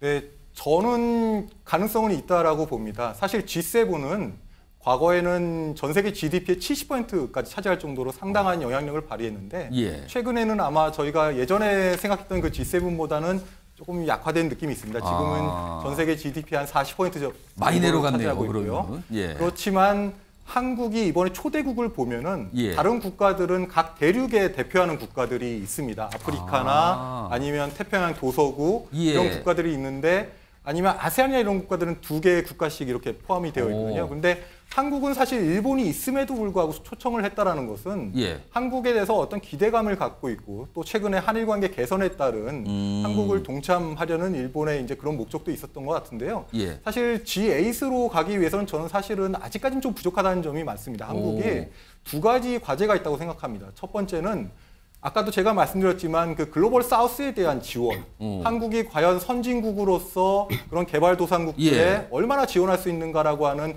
과제가 있는데 과연 우리 국내적으로 거기에 대한 합의가 있는 것인가? 국민들이 거기에 대한 컨센서스가 아직 없다라고 하는 측면이 있을 것 같고요. 예. 두 번째로는 역시 우리 한국이 그런 능력과 의지가 있는가? 정부 예. 차원에서 아직 예산도 정말 적고 그렇기 때문에 그런 부분이 해결된다면 아마 다른 G7 국가들도 한국의 동참에 아마 적극 환영할 것이라고 생각을 합니다. 자, 알겠습니다. 지금 뭐 G7 정상회의 오늘부터 사흘간 일요일까지 열리거든요. 지금 뭐 보도에 따르면은 우크라이나 젤렌스키 대통령이 정상회의 직접 와서 참석한다 그러죠. 많은 분들이 지금 보도로만 나오고 있는데 아직 정확한 확인은 안 되지만 보도가 많이 되고 있어요. 여러 가지 일들이 있을 것 같습니다. 자, 이 정도로 이 G7 관련 이슈 정리하고요. 다음 주제로 넘어가겠습니다. 보시죠. 윤석열 정부가 하고 있는 여러 가지 실정들을 전부 다 이 이슈로 덮어버리기 위해서 의도적으로 수사기관에서 또는 국가기관 어디에서 이것을 흘린 것이 아닌가라는 생각을 의심을 하게 됩니다. 탈당해서 제가 여러 가지 모든 의혹을 홀로 광야에 서서 이것을 다 의혹을 해소하겠다라는 생각을 했습니다. 어쨌든 이분은 영혼을 코인장에다가 묻어놓고 계신 분이잖아요. 그럼 뭐 그냥 도망간 거 아닌가요? 그렇죠. 아니 왜냐면 본인이 진상조사를 하겠다고 스스로 신청했잖아요. 근데 그리고는 뭐 자료도 안 내고 그냥 가버렸잖아요. 그러니까 이게 국가를 위한 공적인 마음뿐만 아니라 자기 당을 궁지에 몰아넣는 그러니까 자기 당에 대한 공적인 마음도 없었던 것 같아요. 뭐 이건 국회의원으로서 저는 자격이 없다. 저는 그렇게 생각을 합니다. 예. 그래서 김남국 의원의 경우에는 자진 사퇴를 하거나 네. 또는 제대로 그 검찰이나 경찰의 조사를 받아서 제대로 그 진상을 밝혀야 된다. 예. 그리고 다시는 이런 일이 없어야 된다는 게 김남국 의원에 대한 부분이고요. 이른바 이 코인 투자 논란돼서 여러 목소리 좀 들어보셨는데요. 이 주제 제목으로 좀 확인해 보겠습니다. 바로 이겁니다. 대학생 시절부터 투자의 달인이었다. 물음표입니다. 이게 누구 대학생입니까? 김남국 의원이 대학생 시절부터 투자의 달인? 이게 무슨 소릴까요, 지금? 자, 화면을 좀 보겠습니다. 뭡니까, 이게? 2007년 대학생 모의 투자 대회 성적이 나와 있는데요. 뭐 대학 이름은 있어요. 뭐 이건 공개해도 되니까. 근데 사람 이름은 가렸어요. 근데 이분만 안 가렸어요. 김남국 중앙대. 이거 맞는 거 아닙니까, 그럼? 여기 맞죠, 지금? 그리고 여기 보면 요 뭐 SMB 뭐 이렇게 있잖아요. 이게 김남국 의원 뭐 이메일 주소 그거하고 맞다고 그럽니다. 그럼 맞네요. 이분이 그분이네요. 근데요, 여기 좀 보세요. 여기 좀. 수익률인데 전체 5등을 했어요. 5등. 뭐 이게 모의 투자니까 아마 기간이 있겠죠. 근데 그 기간 동안 수익률이 295.11%. 3배입니다. 3배. 그리고요. 회전율이라고 있어요. 회전율이라는 거를 많이 사고 파는 거잖아요. 거의 뭐 수인데요, 지금. 요 밑에 분이 좀 더 높고 거의 6,300. 그러니까 굉장히 잦은 매매가 있었다라고 생각이 들죠. 그러니까 대학생 때 이런 데 나가서 막 순위에 오른 거예요. 그러니까 투자에 굉장한 관심이 있었다는 거를 볼 수 있는 겁니다. 일단 이거는요. 다음 보겠습니다. 그런데요. 이제는 의원이 됐는데 이게 지난해 6월 현충일 추념식 행사 전후에 이게 뭡니까? 가상자산, 디파이 거래를 여러 번 했다는 거예요. 이 디파이 거래는 이거 뭐 탈중앙화금인데 어려워요. 근데 이게 뭐냐면 간단히 말하면 지금 이 가상자산이 거래소가 있잖아요. 거래소에서 이게 상장된 걸 거래하는 게 아니라 거래소가 아닌 곳에서 거래라는 거예요. 다른 거예요. 이거는 굉장히 지대한 관심이 많으신 분들이 주로 하는 거 아닌가라는 생각이 들게 됩니다. 여기서. 이런 현상이 있었습니다. 민현주 전 의원님, 지금 사실은 뭐 여러 가지 의혹이고요. 앞서 토론에서도 뭐 약간 저 양무석 전 의원 같은 경우 아니 의혹만 있지 뭐 사실 있는 거 아니냐는데 그거 다 차치하고요. 의혹 다 차치하고 대학 시절 주식 투자 상당히 순위가 높고요. 수익률도 높게 나오고요. 모의 투자지만 의원 시절 코인 투자한 거 지금 논란이 되는데 지난해 현충일 때도 이거 했다는 거 지금 나오잖아요. 이렇게. 뭔가 지금 이 투자에 굉장히 몰두한 것만큼은 부인할 수 없는 것 같은데요. 이거는요. 이제 김남국 의원이 투자를 한 거는 저도 문제가 안 된다고 생각을 해요. 뭐 누구나 다 투자를 할 수 있고요. 누구나 다 재산 증식을 위해서 어떠한 노력들도 다 하고 있죠. 그런데 문제는 직을 이용한 것이 아니냐라는 그 의혹을 받고 있고 김남국 의원이 그거에 대해서 정확하게 소명을 안 하는 건데요. 뭐 대학교 때 투자를 해서 뭐 투자의 왕이 됐든 뭐 그 이후에 어떤 변호사를 하면서 어떤 수익률을 올렸던 그거는 저는 일 하나의 국민 김남국이 했다고는 봅니다. 그건 문제가 안 되는데요. 국회의원직을 수행하면서 기사에 나왔지만 작년 현충일 뭐 추념식 때도 했고 상임위 때도 했고 헌재 재판관 인사청문회 때도 했고 하다못해 이태원 참사 때 당시 상임위 차원에서 그 애도하고 그 추모하는 그런 질의하는 장소에서도 했고요. 한동훈 장관 인사청문회 때도 했고요. 늘 했다고 봐야 되는 겁니까? 그런데 뭐 이것도 일반 직장을 다니는 분들이 퇴근을 하고 한다. 뭐 이것도 뭐 저는 그것도 국민들이 용납할 수 있을 거라고 봐요. 다만 국회의원이라는 직에 있는 사람들에 대해서는 국회의원에 대해서는 국민들이 갖고 있는 기본적으로 직무 윤리 그리고 국회의원이 국가를 위해서 국민을 위해서 어떠한 일을 할 것이다라는 그런 직무에 대한 기대감이 있습니다. 그러니까 어떠한 사실은 사회적인 직책보다도 더 많은 윤리성과 도덕성이 필요로 하는 게 국회의원이 아닌가. 가만히 뭐 불법까지는 아니지만 이게 뭐지라는 생각은 들잖아요, 지금. 기본적으로는 거기에 대한 직업 윤리의식에 대한 국민들의 실망이 굉장히 큰 거고요. 또 하나는 이제 최근에 여러분들이 좀 특히 가상화폐 전문가분들이 나와서 인터뷰하시는 내용들 중심으로 보면 혹시 김남국 의원이 자금 세탁 관련된 것도 이 코인을 통해서 한 것이 아니냐. 물론 저는 전문가가 아니라서 이게 어떻게 이루어지는지 잘 몰라서 정확하게 설명은 못 드리겠지만 전문가분들이 말씀하시는 거는 선진국에서도 이런 문제들 때문에 정치인이나 공직자들이 가상화폐하는 걸 굉장히 잘 관찰을 한다고 그래요. 정부 당국에서, 금융 당국에서. 그러니까 김남국 의원이 사고 파는 횟수가 너무나 많기 때문에 그리고 그 금액이 굉장히 많거든요. 본인은 뭐 몇천 원이라고 했던데 그것도 거짓말로 드러나지 않았습니까? 이런 걸 본다면 단순한 투자 중독을 넘어선 뭔가 부정한 방법으로 정치자금이라든지 이런 자금 세탁의 용도로도 쓰인 것이 아니냐. 그런 의혹을 받기에 충분한데 김남국 의원은 이거에 대해서 지금 침묵한 채 지금 떠났어요. 민주당에서도 탈당하고 길을 떠났습니다. 그래서 이 부분을 의혹을 해명하지 않으면 최근에 있는 김남국 의원에 대해 의원직 사퇴해라. 사퇴하고 수사받아라라고 하는 국민적인 요구를 피할 길이 없다고 봅니다. 이런 상황에서 오늘 이런 투자와 관련해서 무슨 도덕 얘기를 약간 지어서 하신 민주당 분이 계시거든요. 그 목소리부터 좀 확인해 보겠습니다. 코인 투자를 하는 국민이 600만 명이 넘는다고 합니다. 그리고 자산을 불리지 못하는 그런 그 실망에 빠져 있는 청년들이 또 많이 코인 투자를 통해서 돈을 좀 벌려고 투자를 해서 좀 이익을 늘리려고 하는 분들이 많다고 얘기를 하는데 예. 우리가 코인 투자 자체를 비도덕적이다 이렇게 얘기할 건가요? 국회의원인데 왜 코인 투자를 하느냐라고 말하는 그러면 돈을 많이 벌어서 그게 도덕적이라고 얘기하는 걸까요? 도대체 우리가 도덕이라고 말할 때의 그 가치 기준이 어디까지인 건지에 대해서 저도 그러니까 질문을 했던 거고요. 예. 우리가 너무 깨끗한 척하면 오히려 그 기준으로 국민들을 문제 제기하는 정치적 집단으로 보여질 것 같아서 더 조심해야 된다. 형우택 변호사, 네. 민주당 소속이신 형우택 변호사. 지금 양이원영 의원이 그러면은 김남국 의원처럼 뭐 저렇게 투자해도 괜찮다 이 얘기를 한 겁니까? 무슨 얘기를 한 겁니까? 이건? 글쎄 뭐 저도 직접 들어보진 못했습니다만 근데 이제 코인이라는 게 아시겠지만 24시간 거래가 이루어지거든요. 그렇죠. 상한가 하한가가 없고 우리 주식 같은 경우에는 뭐 9시부터 3시 반 시간이 있죠. 그러니까 있고 상한가 하한가 있고 예. 주말에는 안 하지 않습니까? 예. 근데 코인 거래는 뭐 24시간 매일 돌아가기 예. 때문에 사실은 제가 보기에 국회의원 업무를 하면서 하긴 쉽지 않아요. 그러니까 그리고 통상적으로 뭐 이게 가능한가라고 물어보죠. 그렇죠. 다들. 그리고 만약에 예를 들어 돈을 뭐 몇백 몇천이 예. 아니라 지금 몇십억 단위가 된다 그러면 관심이 제가 보기에 업무에 집중하기 어려운 수준일 수 있어요. 이게 지금 말씀하신 것처럼 그럼 이제 회의 시간 중에도 할 수 있게 되고 지금 문제가 되는 게 당에서도 문제가 삼는 게 상임위 시간 중에 했다. 이 부분을 문제 삼는 거거든요. 그래서 제가 보기에는 물론 뭐 불법은 아닌 건 맞습니다. 누구든지 할 수 있고 있지만 국회의원 업무를 하면서 이 큰 돈을 코인에 투자하고 하는 게 적절한가? 저는 뭐 그런 부분은 생각해 볼 필요가 있다고 봅니다.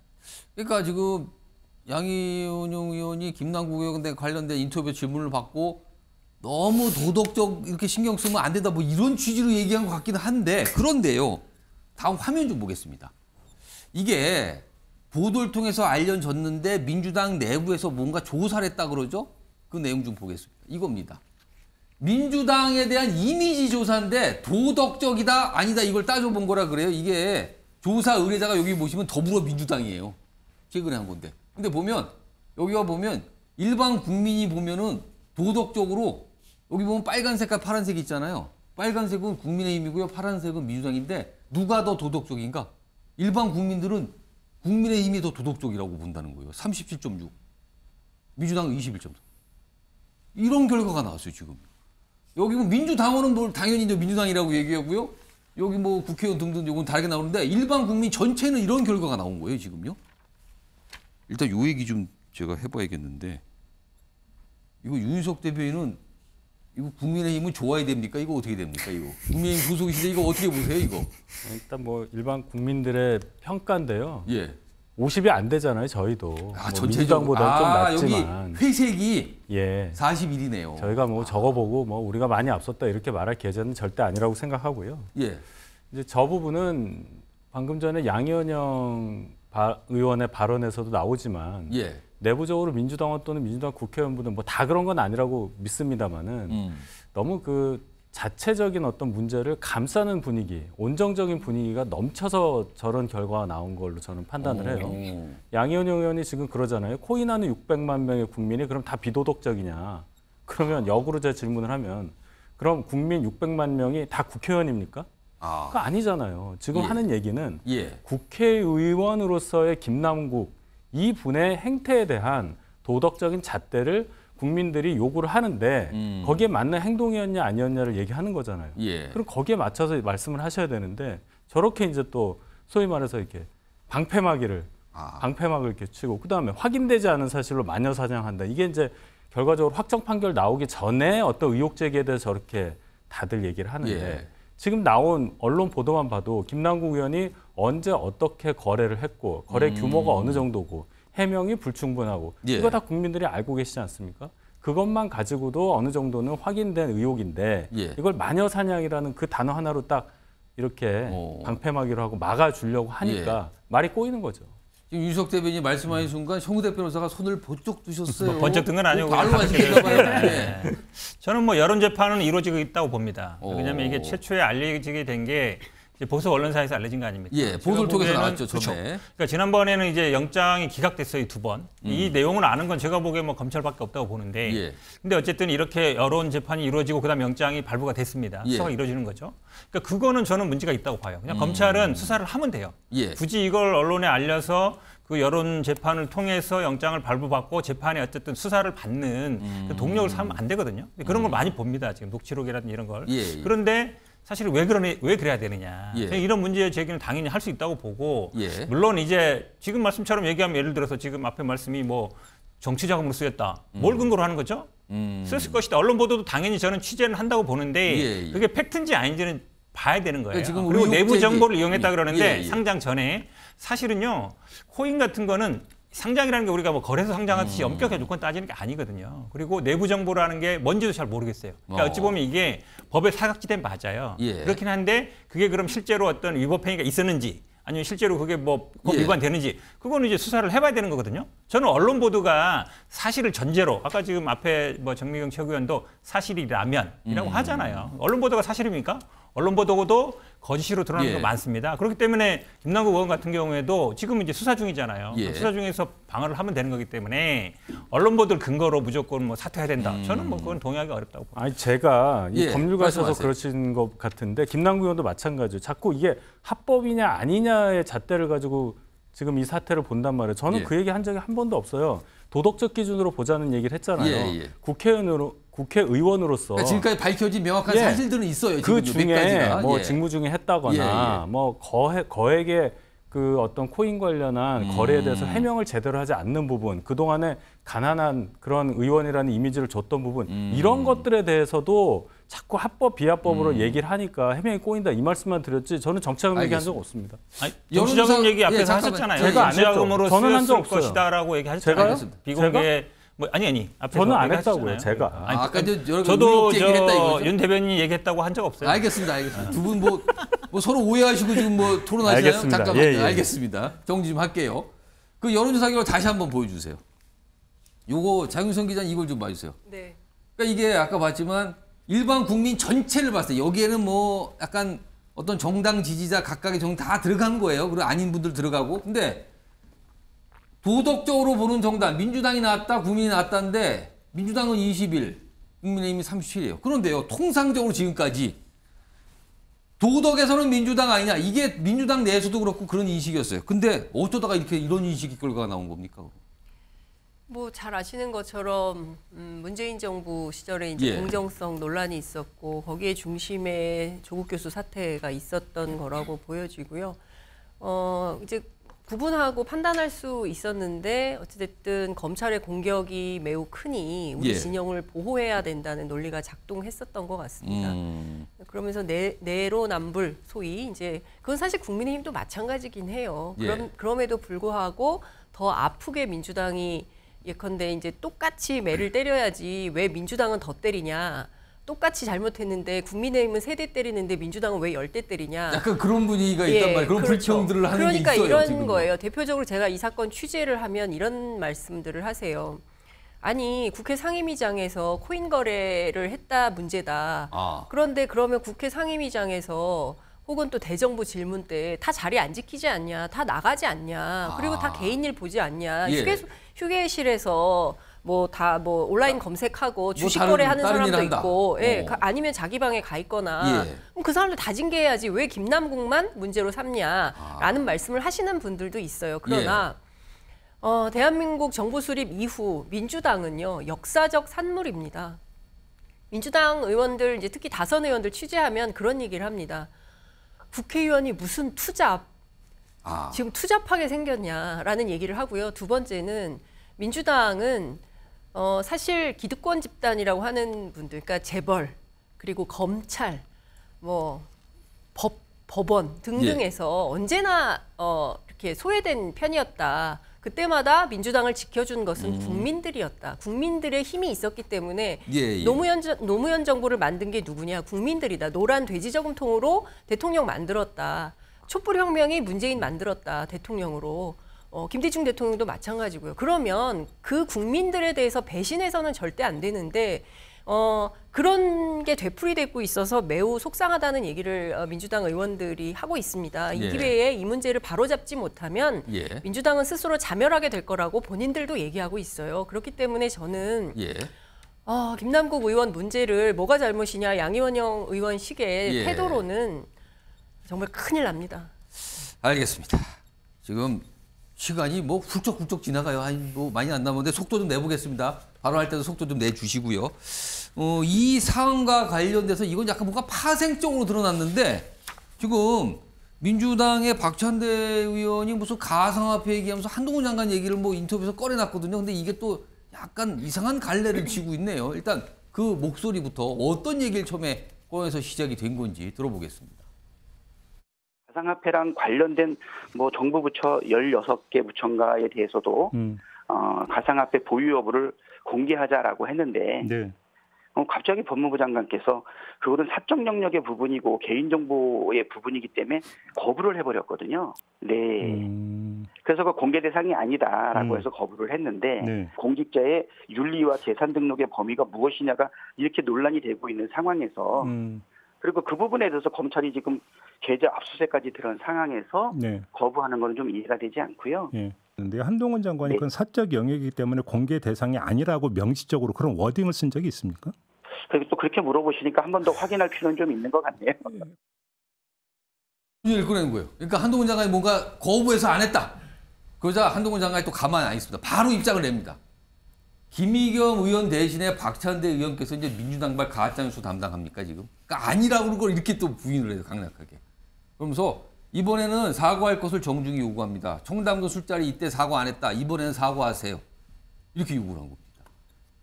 미현주 전 의원님, 지금 민주당에 계신 분들은 지금 한동훈 장관 관련돼서 그냥 어떻게 이거 뭡니까? 그냥 얘기를 막 하는 겁니까? 근거가 있어서 하는 겁니까? 이거 어떻게 봐야 됩니까? 박찬대 최고위원이 좀 바빴나 봐요. 기사 체크를 제일 못한 것 같고요. 한동훈 장관 분명히 그 관련해서 법무부에서도 입장 발표하고 했는데 기사 체크가 안 된 건지 업데이트를 못했는지 본인의 그냥 가지고 있는 그냥 상식선에서 이야기를 하는 건지. 근데 이게 박찬대 의원이 그냥 국회의원도 아니고요. 최고위원이에요. 지도부에. 그리고 이재명 대표의 최측근이라고 불리는 최고위원인데 이런 식으로 사실관계 확인도 하지 않고 그냥 김남국 의원 감싸자고 언론에 나와서 이렇게 허위사실을 유포하는 거는 문제가 있고요. 다만 박찬대 최고위원은 이거 사실을 인정했어요. 그래서 사과를 했고요. 자기가 잘못 알았다라고 사과한 부분이 이제 됐는데 김의겸 대변인 사실 사과 안 했잖아요. 인정하지도 않았고요. 그래서 왜 내 이름까지 거느냐냐 오늘 이제 그렇게 이제 반박을 했는데 김의겸 의원은 그 이전에 왜 자기 왜 이렇게 끌어들이냐고 하기 전에 문제부터 자기가 허위사실 유포했던 발언했던 것부터 사과를 하고 그 다음에 한동훈 장관에게 뭔가 이의 제기를 해야지. 뭐 이거 갖고 다시 뭐 본인이 등장할 건 아닌 것 같아요. 그래서 박찬대 의원 같은 경우는 그래도 문제가 됐지만 사과한 점에서는 그래도 수용 가능한 게 아닌가 싶습니다. 일단 저 송호태 변호사 말씀하기 전에 맞아 보죠. 이게 또 일로 쳤어요 불똥이. 김의겸 의원이 아니 왜 날 끌어들이냐 지금 여기다가. 그러니까 한동훈 장관한테도 불만 표시를 한 거죠. 내가 아무리 밉상이라도 이건 아니죠. 일개 장관도 이러진 않습니다. 그러면서 본인이 또 뭐 입장을 왜 국가 시스템을 활용해서 입장을 내냐 이러니까 그러자 한동훈 장관이 또 받아쳐요. 다음 보겠습니다. 국가 예산으로 운영되는 문자 공시 시스템 사적으로 이용해서 입장문 냈잖아 이러니까 한동훈 장관 또 거짓말. 그런 시스템 자체가 없는데 무슨 소리입니까? 개인 휴대전화로 기자단에 보낸 건데 무슨 국가 시스템입니까? 라고 또 뭘 깨알같이 지적을 한달까요? 정우택 변호사. 제가 보기에 뭐 문자를 어떻게 했냐가 중요한 건 아닌데요. 근데 한동훈 장관이 아마 언론 프레임 잘하는 것 같습니다. 왜 그러냐면 참여연대가 지난번에 아마 이 공무원들의 이 가상자산에 대해서 공개해달라 청구했어요. 근데 4월 4일 날 법무부가 공개 못한다라고 통보를 했습니다. 그런데 그 이후에 10일, 그러니까 4월 10일이죠. 4월 10일에 이제 문자 공지를 한 거거든요. 그러면 사실은 박찬대 최고위원이 얘기한 게 틀린 말은 아니에요. 그 당시에 그럼 참여연대가 정보공개 청구했을 때 공개하면 되잖아요. 그때는 공개 안 하다가 나중에 이제 그냥 우리가 없다라고 공개한 거거든요. 그렇다 그러면 박찬대 최고 얘기처럼 왜 그때 공개 안 했느냐. 그럼 시민단체가 공개 요구할 때는 그러니까 참여연대랑 지난번에 뭐 본인이 뭐 사임해야 될 1순위라 했으니까 공개 안 한 거냐 이렇게 질문할 수도 있는 거예요. 왜 기준을 시민단체 공개 요구했을 때 왜 공개 안 했느냐. 예. 오히려 저는 이제 그렇게 질문하는 건 맞다라고 본다는 얘기예요. 그러니까 이게 지금 한동훈 장관이 박찬대 최고한테 사과를 요구할 사안은 아니다라고 봅니다. 이거는 약간 뭔가 격가지 같아요. 뭔가 이렇게 뿌리가 이상하게 가지가 딴 데로 가서. 그래서 뭐 이건 대충 정리되는 분위기인데 그런데요. 다음 좀 보겠습니다. 사진 한 장 소개해드리죠. 이거 어제부터 굉장히 회자된 사진인데 이 사진입니다. 이것도 무슨 어디 고속도로 휴게인데 여기 뭐 사진 제공자 나오죠? 어제 가평 휴게소에서 포착이 됐다. 근데 차량을 타고 어디를 가는데 잠시 쉰 것 같잖아요. 요거 장윤선 기자. 네. 지금 국회에서는 지금 회의 같은 거 출석 안 하고 있잖아요. 지금 뭐 딴 데 가 있는데 아무래도 지금 어디 서울이 아닌 여의도가 아닌 다른 곳에 있는 것 같은데 도대체 어디 가고 있고 어디 있습니까 지금? 뭐 들으신 거 있습니까? 뭐 이제 강원도 쪽에 국회 연수원이 하나 있는 모양입니다. 강원도요? 예. 그래서 어쨌든 서울에 있으면 언론사 취재가 만만치 않거든요. 아마 예. 최소한 하루에 수백 통 이상의 전화가 올 겁니다. 아마 안 받을 찾아가고 수도 없고. 그러겠죠. 예. 그래서 어느 한 언론사의 취재는 카톡은 읽었는데 답변은 하지 않는 뭐 이런 일들도 읽긴 읽고 있고 이제 이런 상황인 것인데요. 근데 강원도 있다고 알려지고 있습니까? 국회 연수원이? 국회 주변에선 그렇게 알려져 있습니다. 강원도 국회 연수원이 고성에 있지 있습니다. 않습니까? 예. 굉장히 먼데. 예. 하여튼 근데 이제 좀 그 공개한 데가 이제 배승희 변호사인데 배승희 변호사는 잘 아시는 것처럼 극우 보수 유튜버 아닙니까? 그러니까 제가 보기에는 신났어요. 그러니까 민주당 비판하고 김남국 의원 건수 잡아가지고 비판하는데 신나서 뭐 저 누군가 제보했겠죠. 그 독자가 제보해서 그걸 가지고 이제 공개적으로 망신을 주는 것인데 저는 이게 서로 남 탓하면서 네가 더 잘못했어라고 손가락질하는 정치가 과연 국민들한테 박수 받는 정치냐? 저는 이제 찬스가 왔다고 해서 상대방을 막 공격하고 정쟁만 하는 것에 이제 국민들이 너무 지쳐 있습니다. 그래서 정치 혐오, 정치 불신 이제 텔레비전도 다 안 봐요. 보면 뭐하냐 밤날 나와서 싸움박질만 하고 있는데 저게 무슨 과연 우리들의 민생에 무슨 해결점이 되느냐라는 비판이 굉장히 많이 올라와 있습니다. 그럼에도 불구하고 여야 나눠서 이렇게 그 편만 나눠서 싸우고 있는 거거든요. 그러니까 김남국 의원에 대해서 민주당 내부에서도 좋지 않다, 잘못했다, 입이 10개라도 할 말이 없다라고 이재명 대표가 말하지 않았습니까? 그리고 국회 윤리위원회에 제소된 상황이에요. 그리고 뭐 숙려 기간이 필요하니 뭐 조사가 더 필요하니 하고 있지만 김남국 의원 스스로 당 조사위원회 활동에도 제대로 정보 제공을 하지 않았습니다. 그래서 문제가 더 컸었던 겁니다. 자진 탈당으로 해결할 문제가 아니라고 하기 때문에 윤리심판원 규정 18, 19조에 따라서 계속 조사하겠다. 그런데 실제로 조사도 안 되고 있는 상황입니다. 상식과 도덕, 국민의 눈높이에서 이 문제가 해결되고 처리되어야 되는 것이지 네 편 내 편 갈라서 서로 잘못했다고 싸울 일은 아니다. 이런 생각이 좀 듭니다. 윤석 대변인. 제가 저 사진 입수 경위로 보도에서 조금 아는 게 있어서 말씀드리는데. 들으신 게 좀 있습니까? 배승희 변호사가 전에 줬어요. 저 휴게소에서 어느 분이 하필이면 그분이 또 배승희 변호사 진행하는 유튜브의 그 구독자였는데 어제가 5.18 그날인데 의원님 하고 있었고 김남국 의원 옆에서 웃고 있었다. 그래서 그걸 보고 자기가 좀 별로 기분이 안 좋아서 저걸 찍어서 보내줬다. 제보 비슷하게 된 거네요. 그렇게 이제 받았다는 거예요. 그래서 그걸 그 사진 찍은 분의 이제 생각도 그런 거고. 국민적 감정을 반영한 거 아니겠습니까? 그래서 뭐 신이 났다거나 뭐 그런 표현보다는 어쨌든 비난 지점을 찾은 거죠. 배승희 변호사 입장에서는 그 정도로 하면 되겠습니다. 지금 보면은 김남국 의원이 어디 갔는가 휴게소에서 있다. 아까 뭐 대학 시절에 모두 있다. 그러니까 언론 취재가 들어 그만큼 뭔가 집중되고 있는 것만큼 분명해 보이는데 자 그런데요. 이런 상황에서 오늘 많은 분들이 가만있어 봐. 돈봉투 의혹 사건은 어떻게 된 거예요? 이런 거 물으시는 분도 있거든요. 근데 오늘과 관련된 문제죠. 이성만 의원이 검찰 출석해서 조사를 지금 받고 있는지 모르겠어요. 끝난지. 오늘 출석하는 모습이 있었는데 그 모습 그리고 지금 이 이른바 김남국 의원의 코인 투자 이 논란 관련해서 뭐 여러 가지 얘기 나는데 이제 민주당 내부의 분이 또 하신 말씀 2가지 영상이 좀 묶여 있는데요. 들어보겠습니다. 검찰 수사가 미리 짜여진 각본에 의한 답이 정해진 결론이 되지 않게 되기를 바랍니다. 확정되지 않은 피의 사실을 불법적으로 유출하고 의혹을 부풀려서 여론 재판으로 단죄하려는 시도에 대해서는 단호하게 맞서도록 하겠습니다.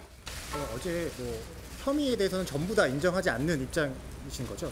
네, 저는 돈 준 사실이 없습니다. 네, 전달한 사실이 없어요. 민주당이나 김남국 의원은 입이 천개라도 국민한테 잘못했잖아요. 그렇기 때문에 사과하고 자숙하는 모습을 보이면서 거듭 말씀드리지만은 입법, 재산신고, 그리고 전수조사 이런 세 가지 방향으로 나가는 모습을 보여야 국민이 그래도 민주당이 반성하고 나가는구나 생각하죠. 그래서 민주당이 저렇게 친명비명하고 조국의 강을 건넜으면 됐지 남국의 강을 또 왜 들어가려고 합니까? 해결해 나가야지. 영우택 변호사, 이 돈봉투 의혹하고 이 김남국 의원 코인 투자 논란과 의혹하고 민주당한테 뭐가 더 충격적입니까? 악성, 그러니까 더 나쁜 영향을 더 미치는 게 뭐라고 보십니까? 어떤 게 더 파괴력이 큽니까? 그러니까 이런 질문과 이런 여론조사를 하는 것 자체가 제가 보면 굉장히 이제 서글픈데요. 민주당 입장에서는 사실 뭐 여론조사나 일반 국민들의 생각처럼 둘 다 안 좋죠. 당연히. 왜냐하면 지금 뭐 김남국 의원은 개인적인 일입니다만 어쨌든 2030 세대나 젊은 분들이 많이 하고 있고 있고 돈봉투 사건은 우리 예전에 뭐 지금 집권 여당 같은 경우는 한 분 나왔을 때도 막 당이 휘청거리고 이랬거든요. 난리가 났었죠. 그렇죠. 그때. 지금 근데 민주당은 지금 뭐 10명이냐 20명이냐 이러고 있지 않습니까? 제가 보기에는 뭐 둘 다 위협적이라고 보고 있습니다. 그냥 정우택 변호사 표정이 갑자기 안 좋아지셨어요. 지금 저 말씀하시면서. 알겠습니다. 마지막 주제 제목으로 바로 확인해 보겠습니다. 보시죠. 이겁니다.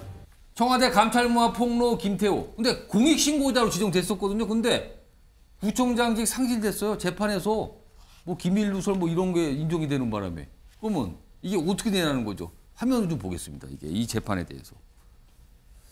여기 보면 공익신고자 여기 보면 청와대 감찰무화 폭로 공무상 비밀누설 혐의로 징역 1년 집행유예 2년 확정. 구청장직 구청 뽑혔는데 구청장 됐는데 상실됐잖아 이것 때문에. 근데 아니 공익신고자인데 비밀누설 혐의를 적용해서 처벌받는 게 말이 됩니까? 뭐 이런 얘기가 나오거든요. 민현주 전 의원님. 네. 이걸 어떻게 이해해야 됩니까? 이 상황은? 그러니까 이게 이제 김태우 전 구청장이죠. 박탈당했으니까요. 2018년도 12월에 국민들께서 다 아시겠지만 유재수 전 부산시 경제부시장 비리 의혹과 관련해서 민정수석실에서 감찰하지 마라, 감찰 무마 의혹을 폭로를 했죠. 그런데 문재인 청와대에서 기밀 누설로 고발을 했어요. 근데 그 과정에서 김태우 전 청장이 인권위로부터 공익 신고자로 보호 대상이 된 거잖아요. 됐습니다. 그런데도 1심에서는 뭐 공무상의 기밀을 누설했다라고 해서 1심에서 사실은 유죄 판결을 받았고요. 그 와중에 이제 국민의힘 강서구청장의 지난 지방선거에 도전을 해서 당선이 됐습니다. 물론 그때도 지금 재판 중인데 문제가 있지 않냐라는 얘기가 있었지만 공익 제보자였기 때문에 그리고 이게 재판 중인 사건이고 공익 제보자에 대해서는 충분히 보호를 할 것이다라는 그런 기대감이 있었기 때문에 선거가 진행이 됐고 당선이 됐어요. 그런데 이제 어제 나온 결과로는 최종적으로 해본 판결은 뭐 징역 1년에 집행유예 2년. 그래서 원심이 확정되는 바람에 구청장직을 박탈당했죠. 정우택 변호사께 지금 시간 1분밖에 없는데 짧게 공익을 위한 폭로로 보호를 받는 대상이 된 거하고 업무상 알게 된 거를 기밀 누설해서 처벌받는 거하고 이게 같이 갈 수 있는 겁니까 이게 도대체? 지금 상태에서는 어쩔 수 없죠. 왜냐하면 이게 아시겠지만 지금 1심, 2심, 3심에서 한 번도 뒤집어진 적이 없어요. 계속 유죄했거든요. 근데 이제 국민의힘이 문제가 뭐냐면 지금 뭐 공익을 말씀하시지만 1심 판결에서 유죄 판결이 났는데 공천을 했어요. 계속 지금 뭐 정치적인 판단이냐 도덕적인 판단이냐지만 물론 그 당시에도 뭐 무죄 추정 원칙상 대거 확정되기 전에 할 수 있지만 이 당시에도 이게 뒤집어지긴 쉽지 않다. 왜냐하면 지금 법원에 보는 것처럼 본인에 대해 이제 감찰이 시작되니까 폭로한 거 아니냐 이런 얘기가 있는 거거든요. 만약에 처음부터 그냥 한 게 아니라 본인이 이런 문제가 있고 감찰이 시작되니까 폭로한 거 아니냐. 그래서 이제 그 의도성 자체를 제가 보기에 검찰도 그렇고 1심, 2심, 3심에서 똑같이 나왔었거든요. 그렇게 본다 그러면 저는 공천해 준 것 자체가 좀 문제가 있다 이렇게 보고 있습니다. 이게 여러 가지 얘기가 있어요. 또 재판부를 향해 또 지적과 또 방어 뭐 이런 논리까지 이게 좀 퍼지고 나고 이슈로 남아 있습니다.